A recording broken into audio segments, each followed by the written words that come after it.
One.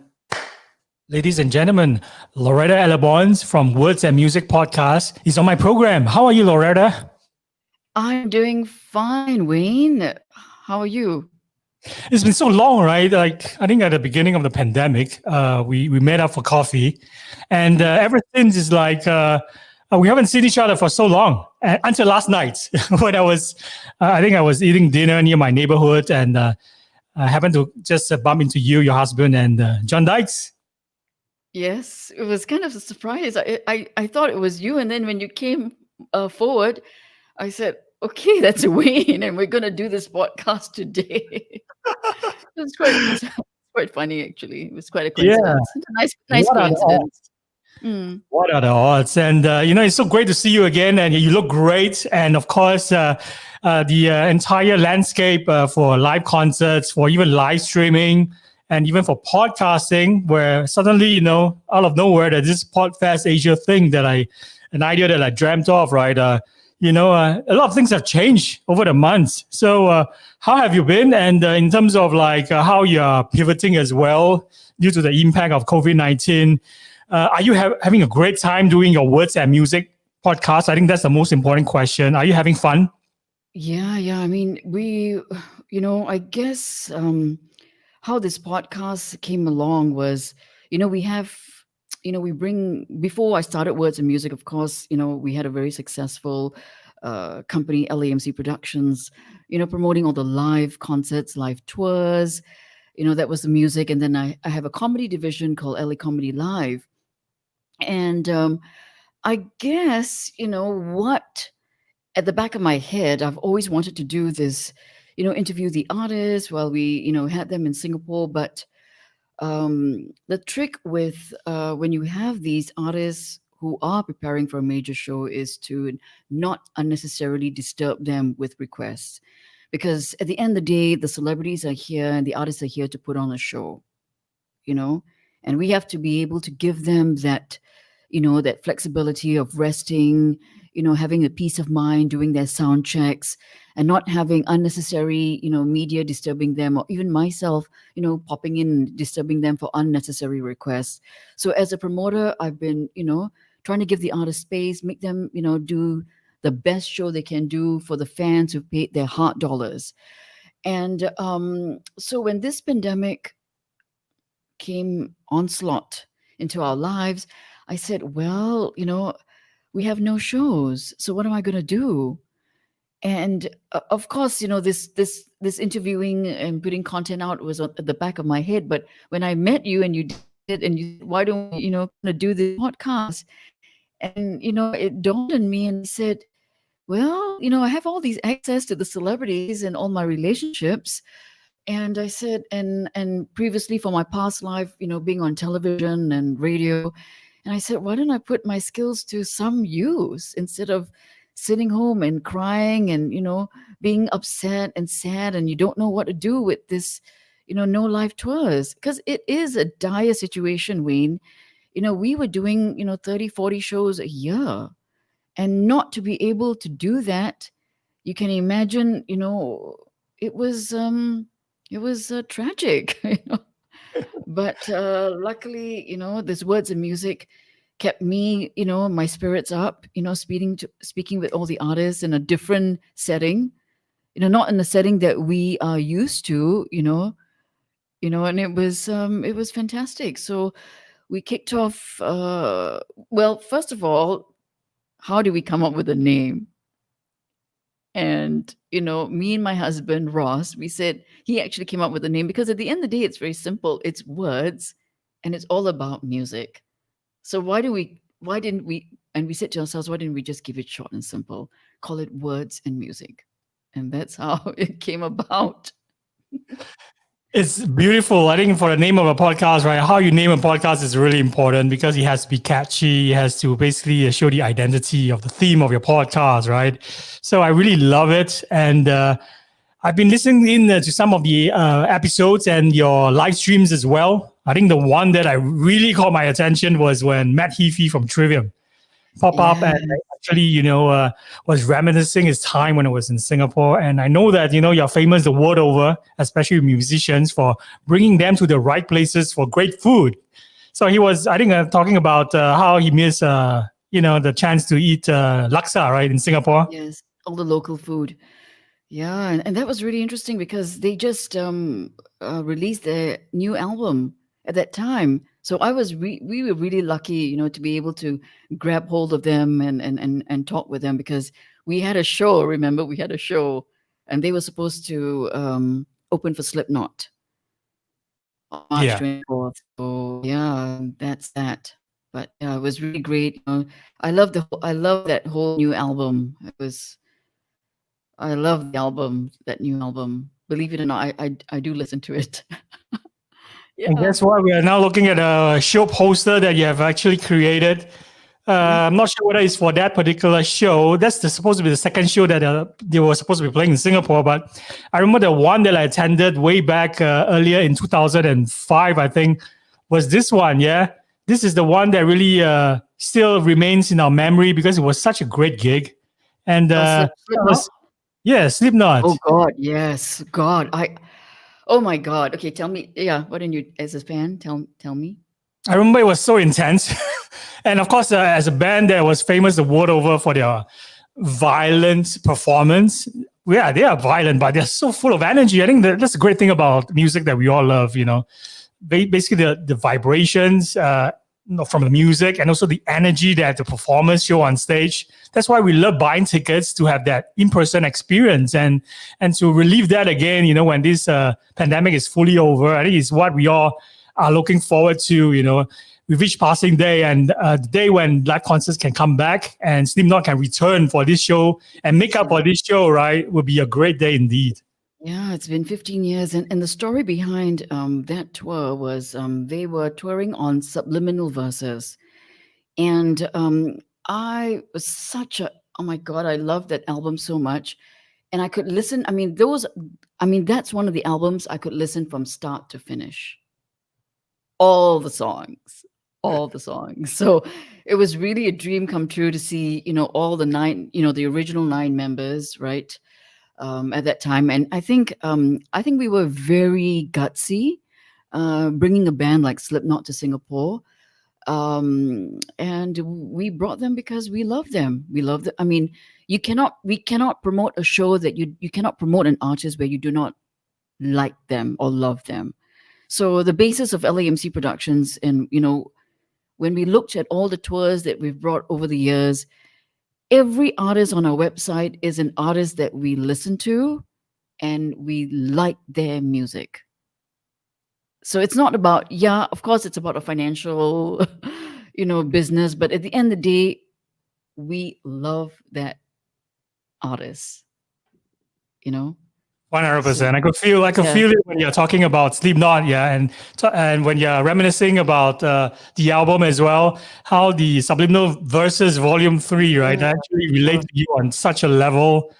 You're a huge fan. You didn't bring them in just because you're chasing profits. No, because at that time, you must remember, Wayne, back in the early 2000s, there was no tracking. You could not track, the popularity of a band. You could not. There wasn't social media at the time, yes. There was no social media at that time. So we, brought acts that we call it, our inner voice, our inner instinct. And we just said, this show, this act, this band is so damn good. And so we just went with our gut feel and booked it. But of course, I was a super, super fan of Slipknot, super, super fan, and yeah.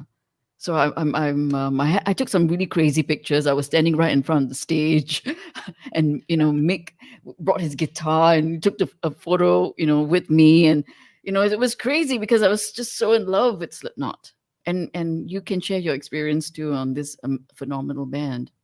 And now they got a new drummer, which is just out of this world too, Jay Weinberg. Yeah.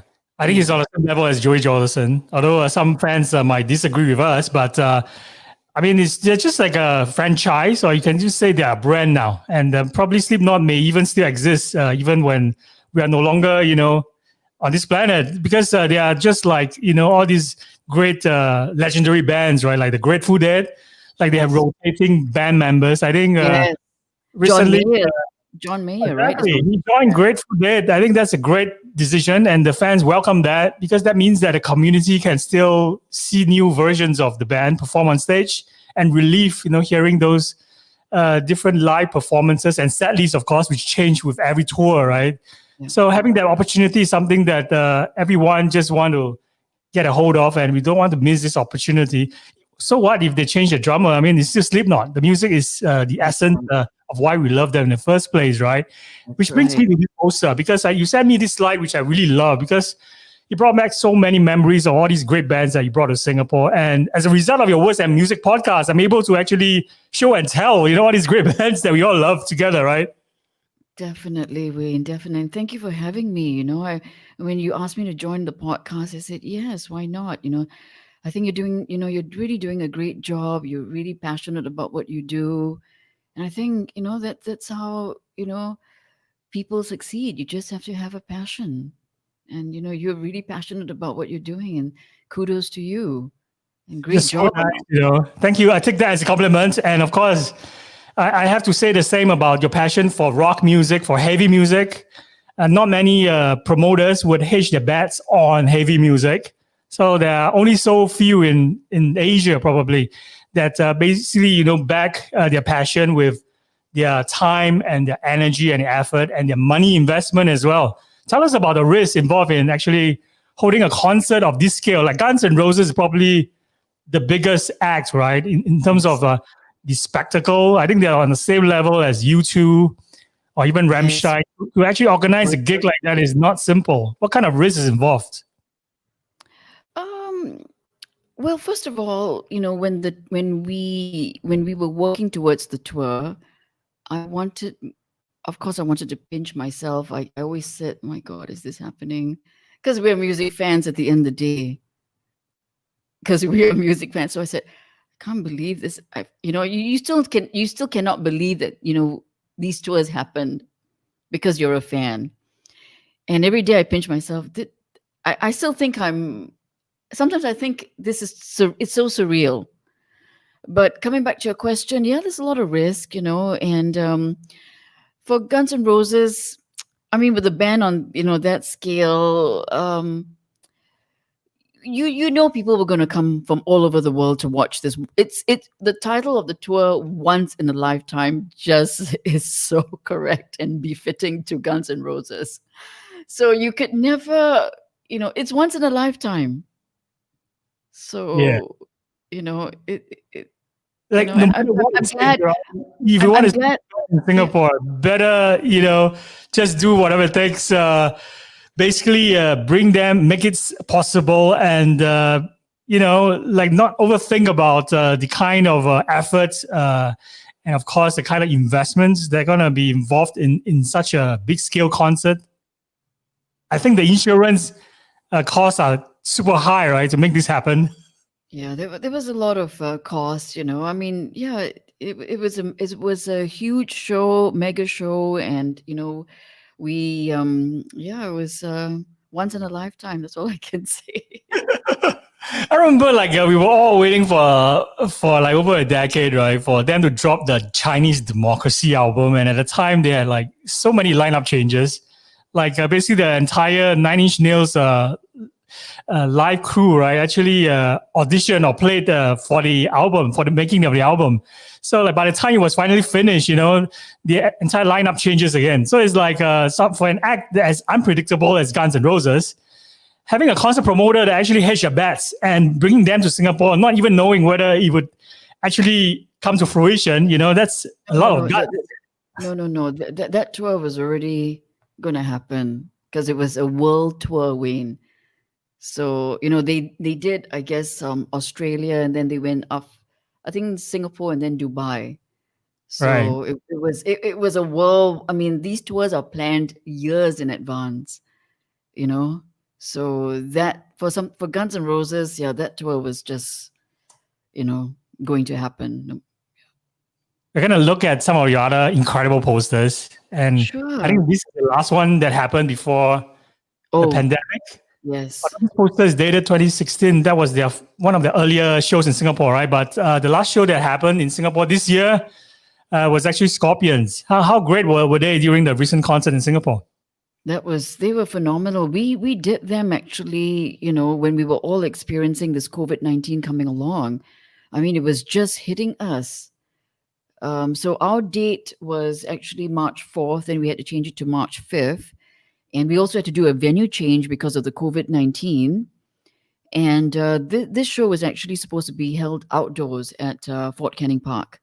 But because with all the new regulations coming through for COVID, we needed to get the scanners and, the temperature checks, it was impossible to do the show outdoors. So we luckily, the Star Theatre was available. The venue had great support. They had all the infrastructure in place. So, we just had to shift it.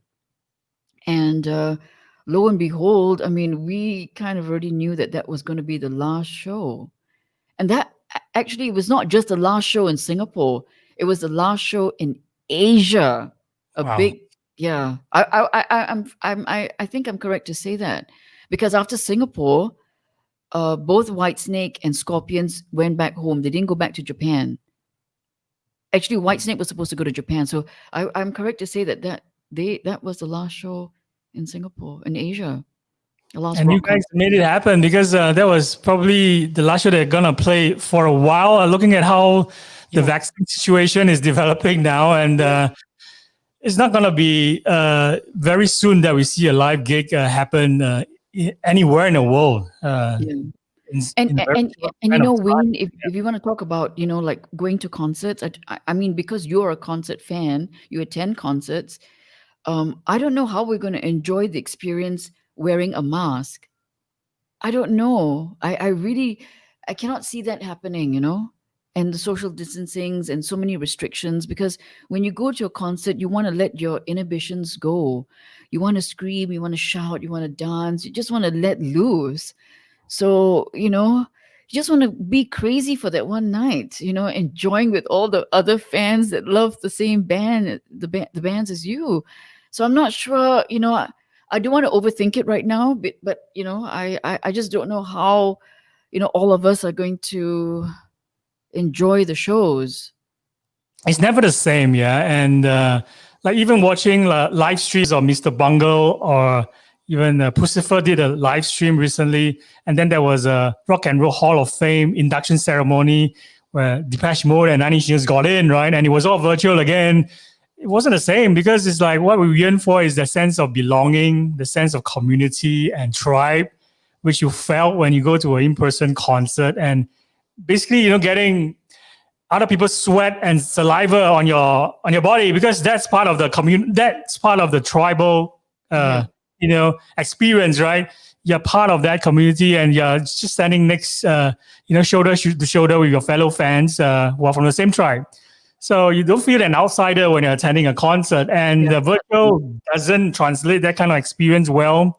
So, but upon saying that, all that said, it's just great that we are still able to have the internet. We are able to just still continue to interact. And bands like Depeche Mode and Nine Inch Nails still manage to get inducted, for example, and being able to deliver their thanks and their speeches online. I think it's still great. And of course, that's a great way to segue also into your podcast. Yeah, using that as an outlet to see action, right? I'm sure that when you look at your posters, right, do you think that these acts will be coming back anytime soon, or you'll be doing more of your podcast in the interim? Well, right now, because it's kind of hard to plan, the shows, because there's a lot of, we just have to wait for the Singapore government. What's phase 3? Phase 3 is not even announced yet. So, we are just sitting and waiting. And I know Singapore, the government in Singapore is just doing, the best job they can do. I mean, look at our cases. It's almost 0 or 1, so yeah, we just, be patient. The government has got, everything, I guess, on track. We just have to follow the rules and just wait. I think there's no harm in waiting, We have to talk about Bill Burr, because I love Bill Burr. Yeah, he was on another podcast that I heard recently where he was talking about when he was flying, waiting for his flight at Changi Airport, right? I think after doing his show with you, as in that show was promoted and organized by you. So he was at the airport waiting for a flight to Hong Kong, and somebody, that looks like not from Singapore, maybe from Hong Kong, was grabbing all the delicious dumplings, during a buffet dinner. And Okay. he was joking about how, like in life, right, you have to be really quick in terms of like, if you really want something, you have to actually grab it and appreciate the opportunity and basically dive into that plate of food before somebody else, like this guy from Asia that he was talking about basically took everything for himself. And when they actually brought out another plate of dumplings, right, during the buffet dinner, and it was gone again because this Asian guy actually did the same thing. He basically kept everything for himself and his family. So this was really funny episode that I heard on his podcast. Even someone like Bill Burr is seeing action during the pandemic due to lack of shows, due to the impossibility of holding a live show, talking or performing to a live audience. He's doing podcasts. So is that the reason why you got into podcasting in the first place? Because you are also inspired by some of your performers or all these artists that you used to work with? Yeah, because I just like them. We wanted to find out. So basically the podcast was done because I wanted to find out how they were coping during the pandemic. How are they adapting? What's going on? So I mean, we're all in the live industry together. We're all part of the ecosystem, the promoter, the artists, and we I just was curious to find out how they were coping, and I've always wanted to be a contribution to the bands, by interviewing them, like, because for the rock music scene, there's not much really, a lot of media supporting them Yeah. because it's such a niche thing. It's so niche. And so I said, well, since I like the music and, since we promote all these rock and metal shows, so yeah, why not we try? And it's just been a great exercise because then it also gets me to listen to all the new albums, which sometimes I'm a bit lazy, but of course I listen to a lot of music, but you want to, when you're interviewing these bands and you're doing the research, you want to give them the respect. And when you're promoting them, you also want to know their music. You just don't want just to promote them for the sake of, or just putting a tour. And, you want to know about them. You want to present them in the best way possible, right? Yeah, So absolutely. You want to know, the product you are selling to the consumers. it's So actually one of the things that I love about your podcast because it's so well produced. It's like there's a lot of tons of effort, involved in the editing, especially, and you're showcasing the guest in the best light. That is something that I find really incredible. So, in terms of like the standard of doing a really great podcast, and not just a podcast, but sort of like a vodcast as well, that happens, to be also available and stream on YouTube, right? I think people should follow your show and actually find out, in terms of the production quality that are involved and the kind of standard that the rest of the podcast community, should aspire to become. So, and I think it's also great to maybe highlight the fact that you made a lot of sacrifices in your career. You don't just, went through your entire or navigated your entire career journey and became a podcaster all of a sudden, right? You actually decided at one point in your career to give up your broadcasting career, to give up your lucrative, job, to actually go into concert promotion. Tell us more about that. Well, Wayne, I love music a lot. So I guess, being a concert promoter, I mean, because at the end of the day, when I first started the business, it was not so much about thinking about, the financial returns. Because, we you don't know, how many tickets you can sell. So when we first started the business, it was, we wanted to promote bands that we like. So the first show we did was America.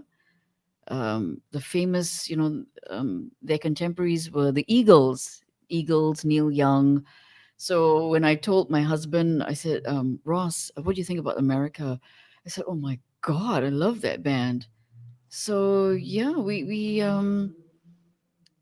no risk, no reward.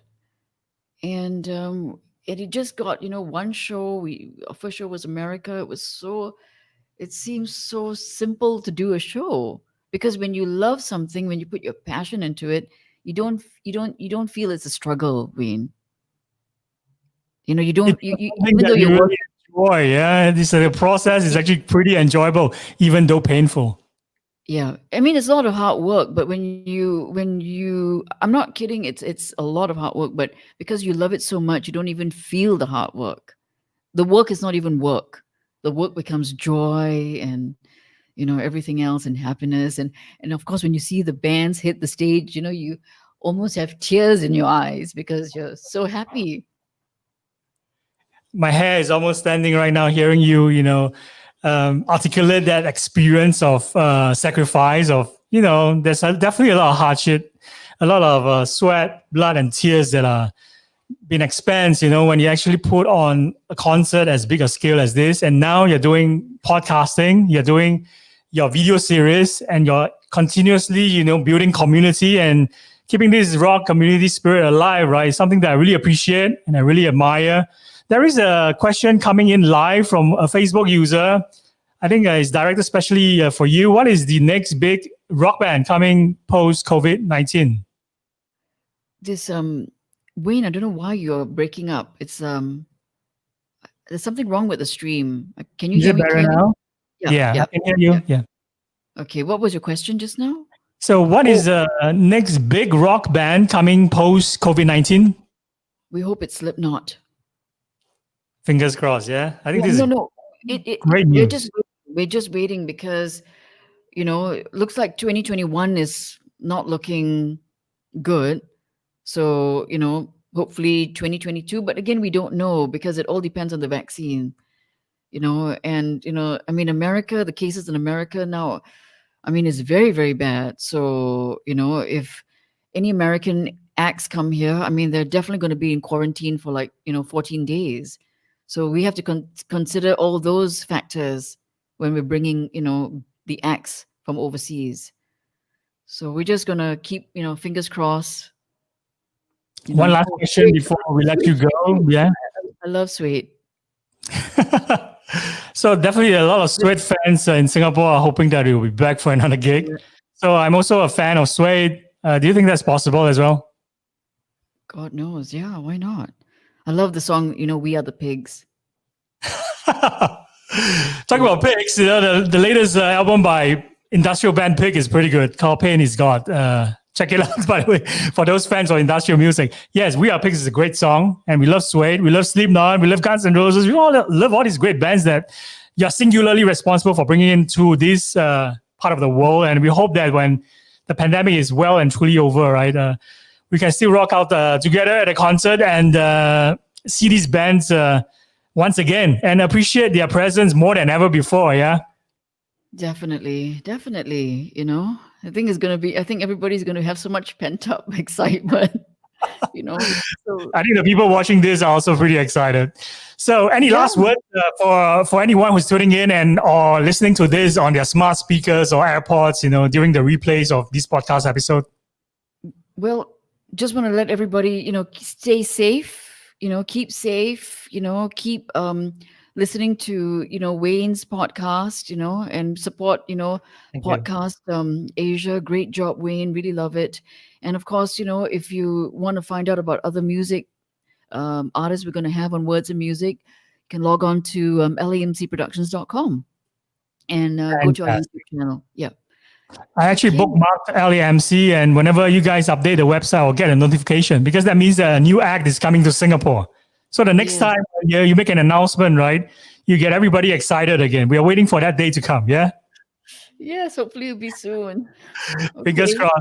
Yes. Thank you so much for coming on to our PodFest Asia. You've been a great joy to interview. It's like how I wish we have another 3 hours to talk about different bands and different albums, right down to every song that we love, right?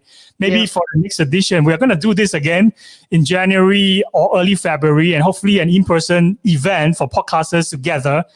All the PodFest community in Asia, community can actually come to Singapore and actually deliver talks, to their fans and to their followers. I think you have a huge following, and many people would love to see you, in person. And I hope that when the day comes, right, it's also the day when we are able to rock out at a rock concert again together. Yes.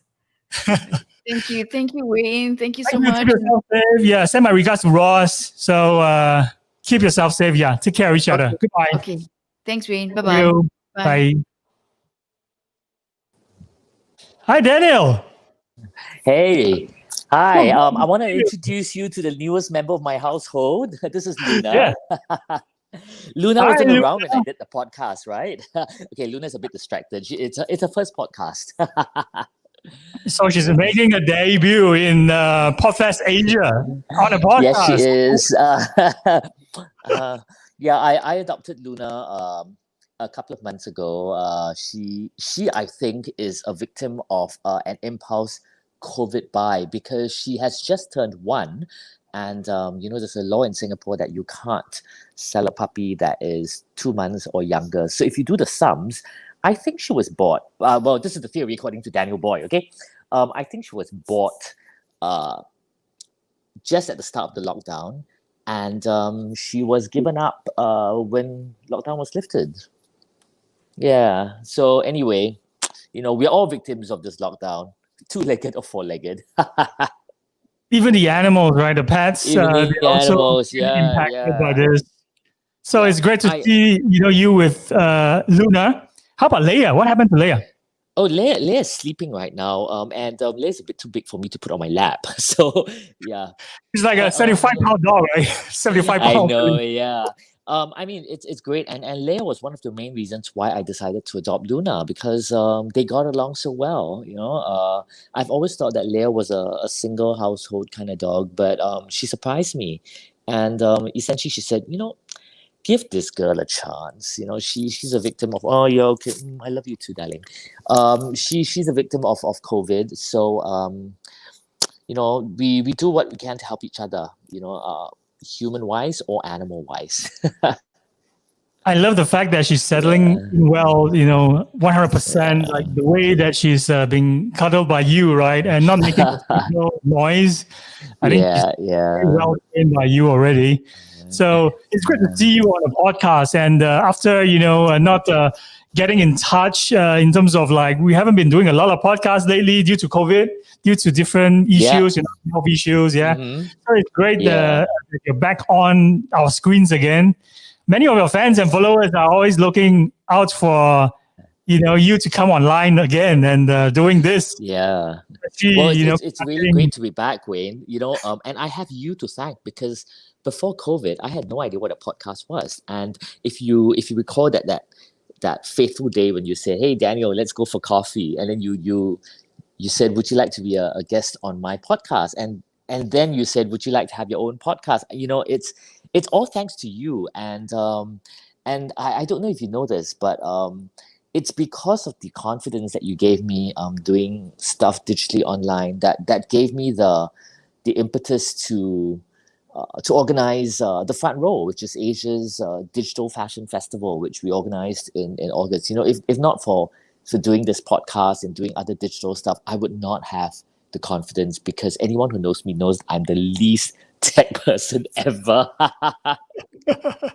But adapted really well. You pivoted really well, and thank you. Someone who's always ahead of the curve. I think Daniel is someone that we always look up to, especially in Singapore, right? The godfather of Singapore fashion. For those around PodFest Asia community who still doesn't know who he is, he's someone who is a big deal in Singapore. And if you are into fashion, you probably have come across him on even a lot of interviews and covers in Singapore and Asia, probably around the world as well. So I'm really thrilled and grateful and also honored, that you agreed to do a podcast with me. And you gave me a chance to actually see more action. I think what we really want to do is to see more action, right? Rather than moping and wondering, when this pandemic is finally over. And guess what? It's already almost a year and it's still not over. I know. Exactly. I mean, who would have known at the start of the year that 2020 was going to turn out this way? But the great thing that I found about 2020 is the fact that how everyone everyone comes together to support and help each other, because no man is an island, I mean, like yourself, you have been a great help to me and in helping me understand the digital world, and so have a lot of my friends and all that. So and not just in terms of work, but in terms of charity, in terms of helping others that are less fortunate, in terms of helping animals. It's amazing how everyone has come together to lend a hand to each other, to lend a hand to the less fortunate. So that's, if anything good has come out of this pandemic, I would say it's this. It's how everyone has suddenly ramped up their charitable efforts, their levels of empathy. And I do hope this continues. I really hope this continues after the pandemic as well. I hope it's not just coming together in times of adversity, and then when good times happen, we all just go our own separate ways, because that would be tragic. And I don't think we would have learned anything if that happens. But I mean, I have faith in everyone. I have faith that our relationships and the fact that we help each other will continue way beyond the pandemic. You put it so well. And when I was uploading and publishing some of your retrospective episodes and distributing across Spotify, Google Podcasts, and wherever you hear or listen to podcasts these days, right? Yeah. I was listening into the conversations that you conducted from way back in May, June, July. That was a time when you did tons of podcasts and was bringing on such great guests onto your show. I think the one that really stood out for me was Hossan Leong, Mr. Miyagi, and Wayne. And when he was on your podcast, right? And another episode when Yasmin Cheng, was also on your show. Those were incredible conversations, and basically my apartment was filled with your voice and their voices. It seems like they are over at my apartment, having a party together. And that's the power of Thank you.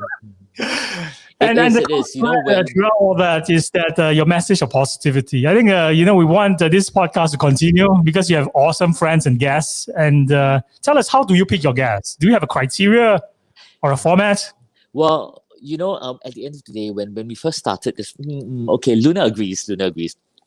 And Luna wants to be my first guest when I resume the podcast as well. And who knows? I could tell her story. There are tons of dogs out there that were COVID impulse buyers as well. But back to your question. When I started this podcast with you, I was certain that I didn't want it to be just another frivolous, let's talk about clothes, let's talk about fashion, let's talk about beautiful things, and let's sit down and moan and groan about how lockdown has restricted our rights and our freedom and all that.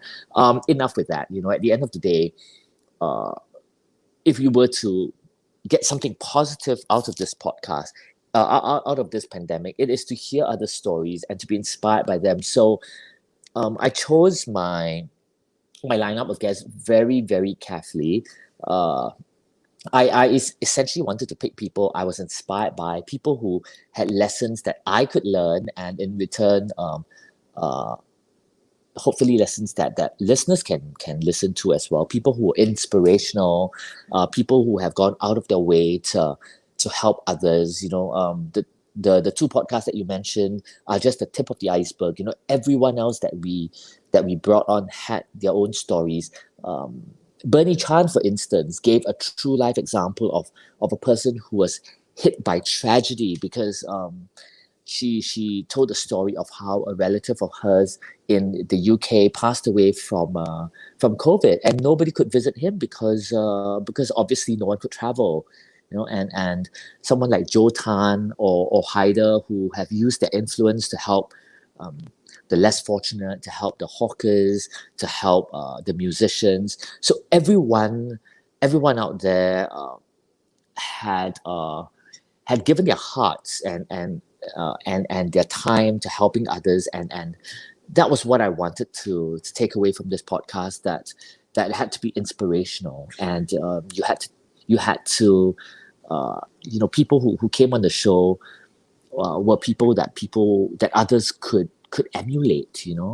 I mean, I certainly was inspired by all of them as well. Just talking to them gave me the inspiration to go out and want to help others as well.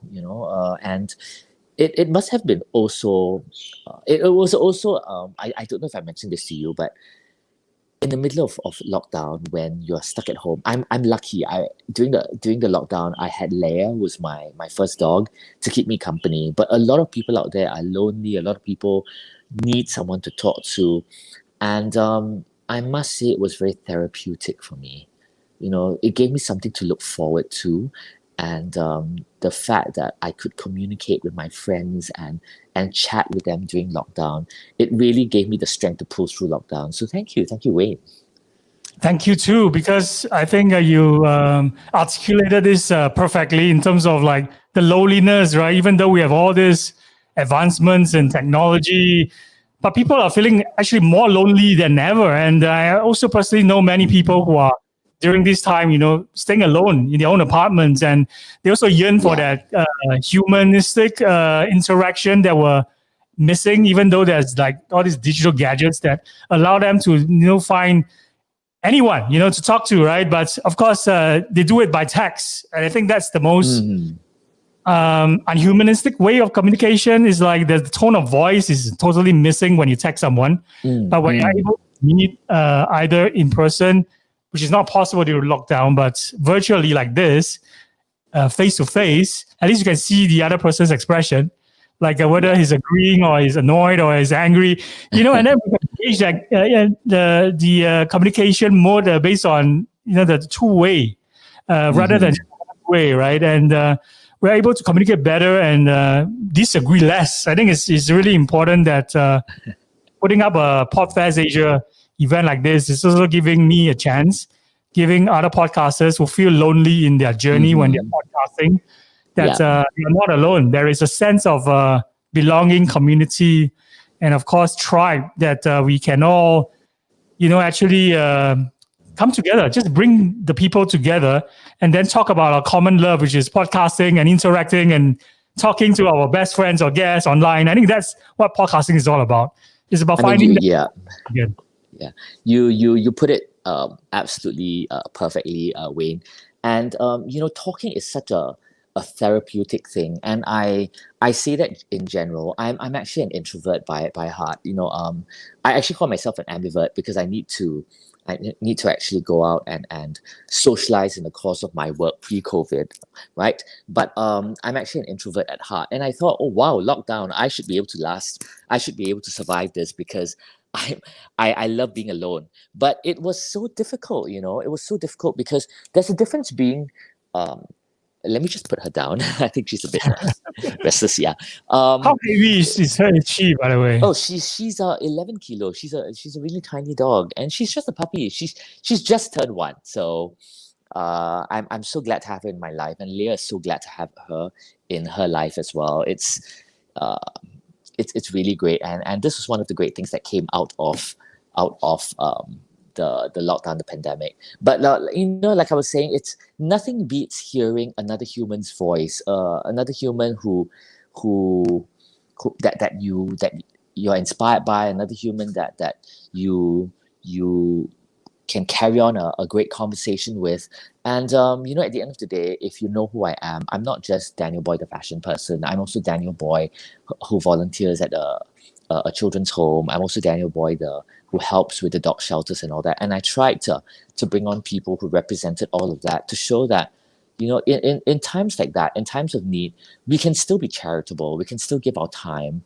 I brought on a whole slew of doggy experts, to help other doggy owners learn how to cope with their pets during pandemic, because obviously pets do not know anything about lockdown. So when you go from spending 24/7 with your pets to suddenly having to go back to work, how do you cope? So I tried to give an educational slant to that as well. And the ulterior motive is that I learned from them as well. Yeah.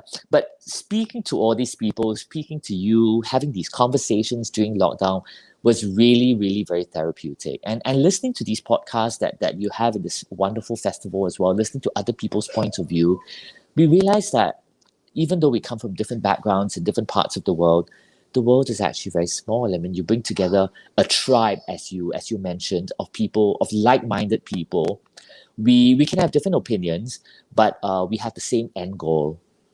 And it's been a wonderful festival. Congratulations on on organizing this. I was listening to Loretta's interview before that, and I used to idolize Loretta when I was much younger, Rolling Good Times and all, and she's become a friend. And it's great to see how she is coping as well, and she has managed to turn adversity into something positive, and she started her own podcast as well. So everyone whose talk, everyone whose podcast I've listened to has been inspirational in their own way. So that's my takeaway from this festival, and thank you so much for organizing this. Fantastic takeaway. You summed it up well, all up so well. I have to get you back on for our next edition. My dream is actually to have an in-person event when this pandemic is well and truly over. Yeah. That all your fans, your followers, your friends, your former guests can all come and interact with you, or maybe hear you talk on stage for half an hour about, why your show is the way it is, which is incredible. I think the message is actually not just positivity, but also, being responsible about pet adoption, taking good care of each other. I think those kind of messages are kind of like hard to penetrate through the noises these days when everyone is always in something, just to sell you something, either to sell you a course or a product, right? That's like, we're treated with that. I think that I'm also jaded and having Zoom fatigue right now because webinars, so the minute when they open their mouths, I just tune out immediately, and that's why I don't want anything to be behind a paywall. Like knowledge, experiences, especially good messages like the one that you're delivering should be free of charge. Yeah. I agree. And what you said is really true. We have to be responsible. Just because lockdown is lifted doesn't mean we walk around as if pandemic hasn't occurred.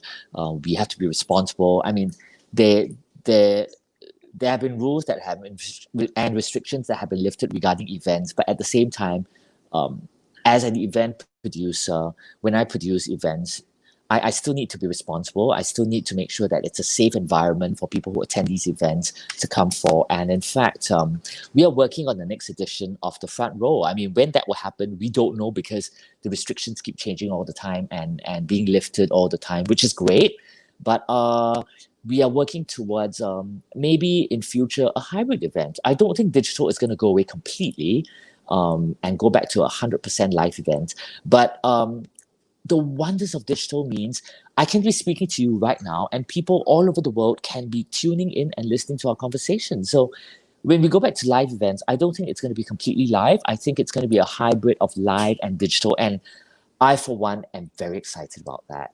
Digital hybrids of not just podcasts, but or talks, but fashion events, parties, musical events. I think the future looks really, really bright and really exciting. Once we can, all we need to do is just be healthy, be responsible, and last through this entire pandemic. And if we're all responsible and keep ourselves safe, I think the time will pass really, really fast. Absolutely. I think to your point about events, need to be entertaining, educational, and fun at the same time, right? A hybrid format is the way to go, and we go back to normalcy again. And I remember the recent Video Music Awards, MTV Video Music Awards, because of the COVID situation, right? Everything is pre-recorded, but they make it entertaining because I remember that they were able to transit, from a recorded message or video performance to a live performance, which probably happens in another part or another corner of the world. Like, for example, I tuned into that music video awards because my favorite band, Foo Fighters, was dropping news during the event. So they make it such a huge event that I'm forced to watch it because it's like, my favorite band is going to drop a new single and performing it live from a warehouse. So it's a great way to present an idea and then make it fun and entertaining and getting more participation. So I'm with you on that. I think your Front Row event is really amazing. It's really great. I love all the visuals and the 3D technology innovations that were, there's definitely a lot of investment into those kind of production on that scale. And like you said, a hybrid event where you can just simply switch location to maybe a catwalk in New York, or maybe having a podcast interview right at a coffee shop in maybe Siglap, where a live streaming of a podcast conversation is taking place. actually quite entertaining and interesting to check out. Yeah. Yeah, it's true. Oh, Leah is here. Okay, she's just Hi, Leah. She wanted to say hi to you. Yeah, but you are so right, and having a lot of restrictions thrown in our way has enabled creatives to think out of the box and to push groundbreaking ideas that clients may not have accepted in better times. You know, in hunky-dory days, a lot of clients would be very, very conservative and say, let's stick to the norm. But because we are in very, very strange and unusual times right now, it has given us the opportunity as creatives to push the envelope, push the boundaries. And I'm really grateful for that, because if not for COVID, something like the front row would not have taken place. You know, and the entire reason for doing the front row was to bring the fashion community together in a show of solidarity, just like what you're doing with your podcast, you know. So that's another great thing that's come out of this lockdown. And I do hope this sense of solidarity, this pushing of boundaries and all that will continue beyond lockdown, beyond COVID. Fantastic. I'm really looking forward to the next front row events that's going to be coming up, in 2021. So tell us what's in store. What other things are in store in 2021? You have the front row, you have your other events going on. How about for your podcast? What kind of guests can we expect in 2021? And will you be doing as many episodes like during your peak period, which is between I think May, June? Yeah. Sometimes you were like streaming twice a day. I know.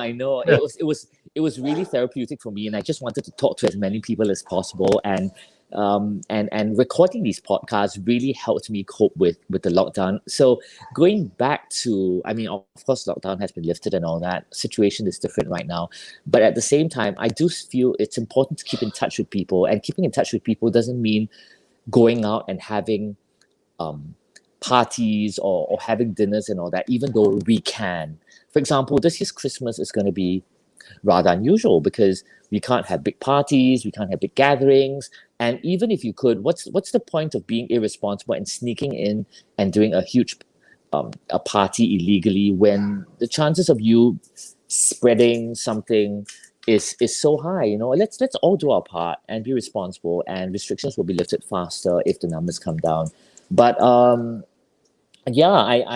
I am really excited to resume this podcast again. Who can I talk to? Well, maybe I could revisit some of these guests again. Now that lockdown has been lifted, our lives have changed, our routines have changed. How has the lifting of these restrictions, how has the reopening of businesses affected their lives? Perhaps even doggy owners, and doggy experts as well. With the lifting of restrictions from some of the shelters, are seeing a lot more dogs being abandoned because, and I think this is really something that makes me really angry and really irresponsible of people to get a dog because they needed company during lockdown. And when lockdown was lifted and they could go out with their friends again, they chuck the dog back to the shelter. I think that's really irresponsible. Having a pet is for life. So I'd like to talk to some of these people, maybe write a few more new books. I launched a couple of children's books, which I wrote during the lockdown as well. Tell us more about those books, yeah. Well, they're all about, they're written by Leah. My dog's really, really intelligent, and so she's really creative as well. So Leah wrote those books, and I assisted her, and we got some of our doggy-loving friends to illustrate them. So there are 4 different children's books, and they're inspired by real stories of rescue dogs, and each book has as a moral of the story as well. So we launched those books, and we launched it at places like the Singapore Writers Fest and the Asian Festival of Children's Content, and it's all available at the bookstores right now. And I'm talking to my publisher Marshall Cavendish about more books for 2021. So I'm quite excited about that too. One of the cool ways to promote that book as well, right, is to maybe read passages from the book during your podcast. Exactly, maybe your live audience or even to your guests. And I love the way that you're putting the spotlight and provoking discussion, especially on top dog adoption issues and of course irresponsible owners, and highlighting that. I think this is what we all need, right? to have people talking about it. The more people talk about it, then action can be taken. So I love you, for doing that, on your program, on your podcast, and also across all your other, outlets where you can see, your creativity and your artistry and all your events as well. So thank you again, for agreeing to do this together with me since the beginning of the pandemic, and we're still not out of it. So hopefully, when we're out of it, we'll still continue to do this, right, and see more action. Most definitely. Thank you very much, Wayne, for introducing me to the world of podcasts and having me on today. Congratulations on a wonderful festival, and to all the rest of your guests, and especially to you as well. Please continue to take care of yourselves, be inspirational, and stay safe. Thank you, Daniel. You put it so well, and definitely have to get you back on very soon. So once again, keep yourself safe, and goodbye. Take care, Bye. Luna. Thank you. Bye, Leah. Cheers. Bye.